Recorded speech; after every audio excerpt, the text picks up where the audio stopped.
Well, with holiday parties in full swing, how loud is too loud, according to the new Grand Rapids noise ordinance? Tom Sinus joining us now to explain the changes when you may be in violation as well. We all like a good party, but we also, on the other end, don't like to be kept up by a noisy neighbor having a good party, specifically on a work night. That's right. And also, nobody likes to be a party pooper and have to call in their neighbor. Good right? point. That's right. So where are we at in all this? Well, it just so happens that on November 19th of this year, the City Council of Grand Rapids passed a new noise ordinance, which really kind of revamped the way we think about this problem in the city.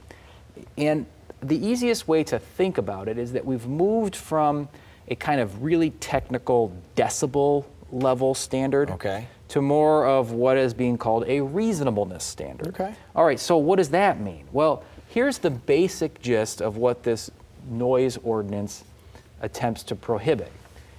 It prohibits what are called noise disturbances. And here's how the City Council defined that.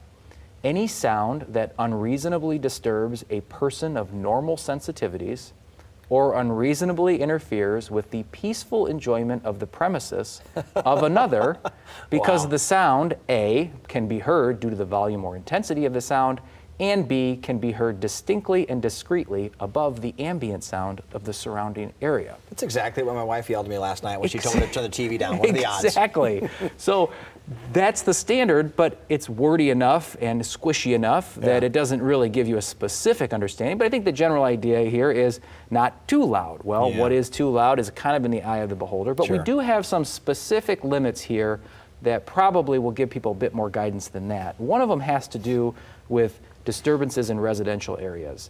And here, the ordinance says that these disturbances are prohibited between 10 o'clock at night and 7 o'clock in the morning if the audible sound can be heard 25 feet or more from the property line.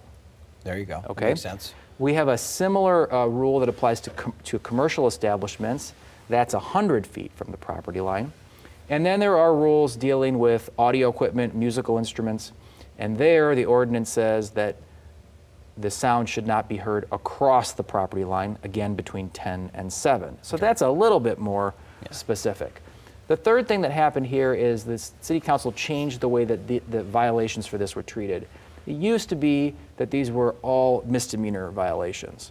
Now, the city has made an attempt to sort of decriminalize this offense. And so it starts, and really the default is a civil infraction, you know, a monetary fine. Sure. The only time that people will get themselves into criminal trouble here in the form of a misdemeanor is if they have a series of repeat offenses within a 6-month period of time. That makes sense, So, what does all that mean? Probably, in the end of the day, the best lesson is treat your neighbor the way you want to be treated. Well done. Well done. And, I like it. And otherwise, you're going to spend a lot of time trying to figure out all that verbiage means. Got any party poopers out there that need to track you down? Where do they find you, Tom? Well, I'm taking a vacation. All right. But you can give us a call in West Michigan at 616-301-3333 or online at www.sinusdramus.com or email at info@sinusdramus.com. Thanks, Tom. Thanks, Derek.